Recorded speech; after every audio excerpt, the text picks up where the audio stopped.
Sue McCarty here, registered holistic nutritionist. And as we head into a new school year, I'm coming at you today with 6 tips and tricks to start this school year off on a healthy note. Tip number 1, get your children involved in the planning. Sit down with them at a quiet, relaxed time and plan out several healthy meal and snack options for school that they enjoy. And get them involved in preparing these foods, particularly the night before. If you're a parent, you know how busy those school mornings are. They can be pretty chaotic. So I would do most of the prep the night before, portioning out fruits and veggies and making your sandwich the night before, just to cut down on the chaos of the morning. Tip number 2, you want to make sure to include and have your children pick a food from each of the following categories in your lunch so it's well balanced. We need a protein food. This could be eggs. This could be Greek yogurt. This could be cottage cheese. This could be some sort of meat or leftover from the night before. You need a healthy carbohydrate in your lunch. Carbs give us energy, preferably a whole grain, so a whole grain cracker, whole grain bread. We need a source of healthy dietary fat. Fat is essential for your hormones, your cell walls, your hair, skin, nails, and your brain function. So you can't take nuts, unfortunately, to school, or nut butter, but some schools allow sun butter, which is made from sunflower seeds, or use a little butter or extra virgin olive oil, or some avocado as a healthy source of dietary fat. A portion of dairy. So again, this could be Greek yogurt or cottage cheese, some form of dairy for calcium. At least one serving of fruit, and try and provide as many colors as you can on a day-to-day basis. So try and switch it up regularly. And the same with vegetables. You want to have at least one fruit and at least one vegetable in the lunch every day, and more if possible. So have your children, when you're planning out the lunches, pick at least one thing from each category, and then you're going to make sure that they have a well-balanced meal that day at school. Tip number 3, start the day off right. Breakfast tends to be a very high carbohydrate meal historically. Toast, bagels, cereal. It's my job to encourage people to add a source of protein and or dietary fat at breakfast. If your breakfast is mostly a carb-rich breakfast, that tends to spike your blood sugar and your energy very quickly.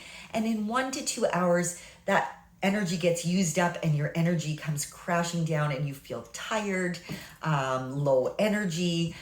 So it's best to start your day, and this goes for adults too, with a source of protein: eggs, egg bites, Greek yogurt, a protein smoothie. Try and get a source of protein in at breakfast. I have a great protein ball recipe that I've posted before, or high protein muffins. That could be a great option. But protein fills you up for longer. It stabilizes your blood sugar so you don't get a spike and dip in your energy levels. They're more stable.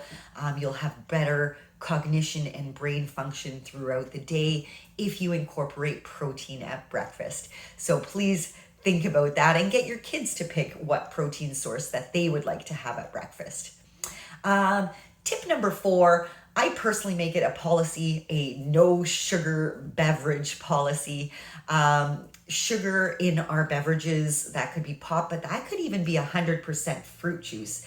Again, even though it's a natural source of sugar, it will still spike up your blood sugar, and you use that up very quickly and come crashing down. Your energy and blood sugar come crashing down. So I recommend generally stick with water, or maybe a bubbly or a sparkling water to make it a bit more special, or squeeze some fruit into the water to make it a little more interesting if your kids find water a bit boring. And save pop or a juice box for a special movie night or a party night, and stick with water the rest of the time. And you do want to stay hydrated. That's tip number 5, and it kind of goes alongside with tip number 4. You need to stay hydrated. Children age 6 to 11 need 6 cups of water per day. That's quite a bit, but that's going to help with your brain cognition and your ability to think clearly. It's going to help you regulate your body temperature. It helps with bowel regularity, metabolism, and your general energy level throughout the day. So water is really important to, and most teachers I think allow this now, a water bottle in the classroom that you can sip throughout the day. So you want to aim, if your child is 6 to 11 years old, for about 6 cups of water per day. And tip number 6, be ready after school. I always found when my kids came home, they were starving and they would grab whatever was the quickest and the easiest thing to grab. So it's better to be prepared with some cut veggies and cut fruit in your fridge. Perhaps a batch of my high protein, no bake protein balls or high protein muffins. Again, reach out. I have multiple recipes, but or whole grain crackers and cheese. I used to roll up little pieces of salami for my kids. So have some trail mix, nuts, Greek yogurt parfait. These are all some excellent ideas to have ready after school, so that it's much easier to make a healthier choice rather than come home and down a whole box of crackers or grab some chips or a granola bar. So be prepared with some cut veggies and fruit after school and some higher protein snacks, because they're going to come home hungry and you want them to make a good choice. So there's my 6 tips and tricks to start your school year off right. I hope that helps. I'm just going to throw up this food category chart one more time. So please make sure to incorporate one food from each category in your child's lunch. Have them pick out what is their favorite option from each category and pack it the night before. I hope you find that helpful. Please reach out if you have any questions or if you need any support.